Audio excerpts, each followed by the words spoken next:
ದರ್ಶನ್ ಪತ್ನಿ ವಿಜಯಲಕ್ಷ್ಮಿ ಅವರು ತಮಗೆ ಸೋಷಿಯಲ್ ಮೀಡಿಯಾದಲ್ಲಿ ಬರುತ್ತಿದ್ದ ಅಶ್ಲೀಲ ಕಾಮೆಂಟ್ ವಿರುದ್ಧ ಸಮರ ಸಾರಿದ್ದಾರೆ. ಈ ಸಂಬಂಧ ಅವರು ಸೈಬರ್ ಪೊಲೀಸ್ ಠಾಣೆಯಲ್ಲಿ ದೂರು ದಾಖಲು ಮಾಡಿದ್ದರು. ಅದಕ್ಕೆ ಬೇಕಾದ ಸಾಕ್ಷ್ಯ ಕೂಡ ನೀಡಿದ್ದರು. ಈ ಸಂಬಂಧ ತನಿಖೆ ನಡೆಸಿ ಪೊಲೀಸರು ಹಲವರನ್ನ ಬಂಧಿಸಿದ್ದಾರೆ. ಈ ಪ್ರಕರಣದಲ್ಲಿ ಪೊಲೀಸರು ಈಗ ಚಾರ್ಜ್ ಶೀಟ್ ಸಲ್ಲಿಕೆ ಮಾಡಿದ್ದು, ಕೆಲವು ಶಾಕಿಂಗ್ ವಿಷಯಗಳು ಬೆಳಕಿಗೆ ಬಂದಿದೆ. ಸಿಸಿಬಿ ಸೈಬರ್ ಕ್ರೈಂ ಪೊಲೀಸರು 45ನೇ ಎಸಿಎಂಎಂ ನ್ಯಾಯಾಲಯಕ್ಕೆ 6 ಆರೋಪಿಗಳ ವಿರುದ್ಧ ಸುಮಾರು 473 ಪುಟಗಳ ಚಾರ್ಜ್ ಶೀಟ್ ಸಲ್ಲಿಕೆ ಮಾಡಿದ್ದಾರೆ. ಚಾರ್ಜ್ ಶೀಟ್ನಲ್ಲಿ 6 ಆರೋಪಿಗಳ ಹೇಳಿಕೆ ದಾಖಲು ಮಾಡಲಾಗಿದೆ. ಆರೋಪಿಗಳಲ್ಲಿ ಕೆಲವರು ನಟ ಸುದೀಪ್ ಅಭಿಮಾನಿಗಳು ಎಂಬ ವಿಷಯ ಬಹಿರಂಗವಾಗಿದೆ.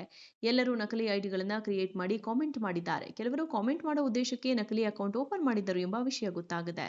ದರ್ಶನ್ ಪತ್ನಿ ವಿಜಯಲಕ್ಷ್ಮಿಯನ್ನ ಟಾರ್ಗೆಟ್ ಮಾಡಿ ಬಂಧಿತರು ರೀತಿಯಲ್ಲಿ ಫೋಟೋ ಹಾಕಿ ಕಾಮೆಂಟ್ ಮಾಡಿದ್ದರು ಎಂಬುದು ತಿಳಿದು ಬಂದಿದೆ. ಪೋಸ್ಟ್ ಮಾಡುತ್ತಿರುವುದು ಅಶ್ಲೀಲ ಎಂಬುದು ಗೊತ್ತಿದ್ದೇ ಕಮೆಂಟ್ ಮಾಡಿರುವುದಾಗಿ ಆರೋಪಿಗಳು ತಪ್ಪೊಪ್ಪಿಕೊಂಡಿದ್ದಾರೆ. ಆರೋಪಿಗಳ ಮೊಬೈಲ್ ಅನ್ನು ವಶಪಡಿಸಿಕೊಂಡು ಎಫ್ಎಸ್ಎಲ್ಗೆ ರವಾನೆ ಮಾಡಲಾಗಿದ್ದು, ಡೇಟಾ ರಿಟ್ರೀವ್ ಮಾಡಿದ ವರದಿಗಾಗಿ ಪೊಲೀಸರು ಕಾಯುತ್ತಿದ್ದಾರೆ. ಕಾಮೆಂಟ್ ಮಾಡಿದ 12 ಐಡಿಗಳ ಬಗ್ಗೆ ಮಾಹಿತಿ ಸಿಕ್ಕಿಲ್ಲ. ಈ ಸಂಬಂಧ ಕಂಪನಿಗಳಿಗೆ ಪತ್ರ ಬರೆಯಲಾಗಿದ್ದು, ಇನ್ನಷ್ಟೇ ಅವರಿಂದ ಉತ್ತರ ಬರಬೇಕಿದೆ. ಸದ್ಯ ಪ್ರಾಥಮಿಕ ಚಾರ್ಜ್ ಶೀಟ್ ಸಲ್ಲಿಕೆ ಮಾಡಿದ್ದು, ಹೆಚ್ಚುವರಿ ಚಾರ್ಜ್ ಶೀಟ್ ಸಲ್ಲಿಸುವುದಾಗಿ ಉಲ್ಲೇಖ ಮಾಡಲಾಗಿದೆ. ದರ್ಶನ್ ಪತ್ನಿ ವಿಜಯಲಕ್ಷ್ಮಿ ಅವರು ತಮಗೆ ಸೋಷಿಯಲ್ ಮೀಡಿಯಾದಲ್ಲಿ ಬರುತ್ತಿದ್ದ ಅಶ್ಲೀಲ ಕಾಮೆಂಟ್ ವಿರುದ್ಧ ಸಮರ ಸಾರಿದ್ದಾರೆ. ಈ ಸಂಬಂಧ ಅವರು ಸೈಬರ್ ಪೊಲೀಸ್ ಠಾಣೆಯಲ್ಲಿ ದೂರು ದಾಖಲು ಮಾಡಿದ್ದರು. ಅದಕ್ಕೆ ಬೇಕಾದ ಸಾಕ್ಷ್ಯ ಕೂಡ ನೀಡಿದ್ದರು. ಈ ಸಂಬಂಧ ತನಿಖೆ ನಡೆಸಿ ಪೊಲೀಸರು ಹಲವರನ್ನ ಬಂಧಿಸಿದ್ದಾರೆ. ಈ ಪ್ರಕರಣದಲ್ಲಿ ಪೊಲೀಸರು ಈಗ ಚಾರ್ಜ್ ಶೀಟ್ ಸಲ್ಲಿಕೆ ಮಾಡಿದ್ದು, ಕೆಲವು ಶಾಕಿಂಗ್ ವಿಷಯಗಳು ಬೆಳಕಿಗೆ ಬಂದಿದೆ. ಸಿಸಿಬಿ ಸೈಬರ್ ಕ್ರೈಂ ಪೊಲೀಸರು 45ನೇ ಎಸಿಎಂಎಂ ನ್ಯಾಯಾಲಯಕ್ಕೆ 6 ಆರೋಪಿಗಳ ವಿರುದ್ಧ ಸುಮಾರು 473 ಪುಟಗಳ ಚಾರ್ಜ್ ಶೀಟ್ ಸಲ್ಲಿಕೆ ಮಾಡಿದ್ದಾರೆ. ಚಾರ್ಜ್ ಶೀಟ್ನಲ್ಲಿ 6 ಆರೋಪಿಗಳ ಹೇಳಿಕೆ ದಾಖಲು ಮಾಡಲಾಗಿದೆ. ಆರೋಪಿಗಳಲ್ಲಿ ಕೆಲವರು ನಟ ಸುದೀಪ್ ಅಭಿಮಾನಿಗಳು ಎಂಬ ವಿಷಯ ಬಹಿರಂಗವಾಗಿದೆ. ಎಲ್ಲರೂ ನಕಲಿ ಐಡಿಗಳನ್ನು ಕ್ರಿಯೇಟ್ ಮಾಡಿ ಕಾಮೆಂಟ್ ಮಾಡಿದ್ದಾರೆ. ಕೆಲವರು ಕಾಮೆಂಟ್ ಮಾಡೋ ಉದ್ದೇಶಕ್ಕೆ ನಕಲಿ ಅಕೌಂಟ್ ಓಪನ್ ಮಾಡಿದ್ದರು ಎಂಬ ವಿಷಯ ಗೊತ್ತಾಗಿದೆ. ದರ್ಶನ್ ಪತ್ನಿ ವಿಜಯಲಕ್ಷ್ಮಿಯನ್ನ ಟಾರ್ಗೆಟ್ ಮಾಡಿ ಬಂಧಿತರು ರೀತಿಯಲ್ಲಿ ಫೋಟೋ ಹಾಕಿ ಕಾಮೆಂಟ್ ಮಾಡಿದ್ದರು ಎಂಬುದು ತಿಳಿದು ಬಂದಿದೆ. ಪೋಸ್ಟ್ ಮಾಡುತ್ತಿರುವುದು ಅಶ್ಲೀಲ ಎಂಬುದು ಗೊತ್ತಿದ್ದೇ ಕಮೆಂಟ್ ಮಾಡಿರುವುದಾಗಿ ಆರೋಪಿಗಳು ತಪ್ಪೊಪ್ಪಿಕೊಂಡಿದ್ದಾರೆ. ಆರೋಪಿಗಳ ಮೊಬೈಲ್ ಅನ್ನು ವಶಪಡಿಸಿಕೊಂಡು ಎಫ್ಎಸ್ಎಲ್ಗೆ ರವಾನೆ ಮಾಡಲಾಗಿದ್ದು, ಡೇಟಾ ರಿಟ್ರೀವ್ ಮಾಡಿದ ವರದಿಗಾಗಿ ಪೊಲೀಸರು ಕಾಯುತ್ತಿದ್ದಾರೆ.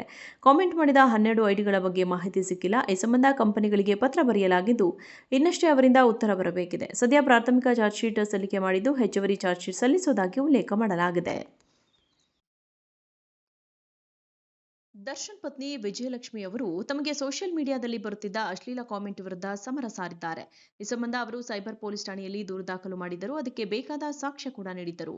ಈ ಸಂಬಂಧ ತನಿಖೆ ನಡೆಸಿ ಪೊಲೀಸರು ಹಲವರನ್ನ ಬಂಧಿಸಿದ್ದಾರೆ. ಈ ಪ್ರಕರಣದಲ್ಲಿ ಪೊಲೀಸರು ಈಗ ಚಾರ್ಜ್ ಶೀಟ್ ಸಲ್ಲಿಕೆ ಮಾಡಿದ್ದು, ಕೆಲವು ಶಾಕಿಂಗ್ ವಿಷಯಗಳು ಬೆಳಕಿಗೆ ಬಂದಿದೆ. ಸಿಸಿಬಿ ಸೈಬರ್ ಕ್ರೈಂ ಪೊಲೀಸರು 45ನೇ ಎಸಿಎಂಎಂ ನ್ಯಾಯಾಲಯಕ್ಕೆ 6 ಆರೋಪಿಗಳ ವಿರುದ್ಧ ಸುಮಾರು 473 ಪುಟಗಳ ಚಾರ್ಜ್ ಶೀಟ್ ಸಲ್ಲಿಕೆ ಮಾಡಿದ್ದಾರೆ. ಚಾರ್ಜ್ ಶೀಟ್ನಲ್ಲಿ 6 ಆರೋಪಿಗಳ ಹೇಳಿಕೆ ದಾಖಲು ಮಾಡಲಾಗಿದೆ. ಆರೋಪಿಗಳಲ್ಲಿ ಕೆಲವರು ನಟ ಸುದೀಪ್ ಅಭಿಮಾನಿಗಳು ಎಂಬ ವಿಷಯ ಬಹಿರಂಗವಾಗಿದೆ. ಎಲ್ಲರೂ ನಕಲಿ ಐಡಿಗಳನ್ನು ಕ್ರಿಯೇಟ್ ಮಾಡಿ ಕಾಮೆಂಟ್ ಮಾಡಿದ್ದಾರೆ. ಕೆಲವರು ಕಾಮೆಂಟ್ ಮಾಡೋ ಉದ್ದೇಶಕ್ಕೆ ನಕಲಿ ಅಕೌಂಟ್ ಓಪನ್ ಮಾಡಿದ್ದರು ಎಂಬ ವಿಷಯ ಗೊತ್ತಾಗಿದೆ. ದರ್ಶನ್ ಪತ್ನಿ ವಿಜಯಲಕ್ಷ್ಮಿಯನ್ನ ಟಾರ್ಗೆಟ್ ಮಾಡಿ ಬಂಧಿತರು ರೀತಿಯಲ್ಲಿ ಫೋಟೋ ಹಾಕಿ ಕಾಮೆಂಟ್ ಮಾಡಿದ್ದರು ಎಂಬುದು ತಿಳಿದು ಬಂದಿದೆ. ಪೋಸ್ಟ್ ಮಾಡುತ್ತಿರುವುದು ಅಶ್ಲೀಲ ಎಂಬುದು ಗೊತ್ತಿದ್ದೇ ಕಮೆಂಟ್ ಮಾಡಿರುವುದಾಗಿ ಆರೋಪಿಗಳು ತಪ್ಪೊಪ್ಪಿಕೊಂಡಿದ್ದಾರೆ. ಆರೋಪಿಗಳ ಮೊಬೈಲ್ ಅನ್ನು ವಶಪಡಿಸಿಕೊಂಡು ಎಫ್ಎಸ್ಎಲ್ಗೆ ರವಾನೆ ಮಾಡಲಾಗಿದ್ದು, ಡೇಟಾ ರಿಟ್ರೀವ್ ಮಾಡಿದ ವರದಿಗಾಗಿ ಪೊಲೀಸರು ಕಾಯುತ್ತಿದ್ದಾರೆ. ಕಾಮೆಂಟ್ ಮಾಡಿದ 12 ಐಡಿಗಳ ಬಗ್ಗೆ ಮಾಹಿತಿ ಸಿಕ್ಕಿಲ್ಲ. ಈ ಸಂಬಂಧ ಕಂಪನಿಗಳಿಗೆ ಪತ್ರ ಬರೆಯಲಾಗಿದ್ದು, ಇನ್ನಷ್ಟೇ ಅವರಿಂದ ಉತ್ತರ ಬರಬೇಕಿದೆ. ಸದ್ಯ ಪ್ರಾಥಮಿಕ ಚಾರ್ಜ್ ಶೀಟ್ ಸಲ್ಲಿಕೆ ಮಾಡಿದ್ದು, ಹೆಚ್ಚುವರಿ ಚಾರ್ಜ್ ಶೀಟ್ ಸಲ್ಲಿಸುವುದಾಗಿ ಉಲ್ಲೇಖ ಮಾಡಲಾಗಿದೆ.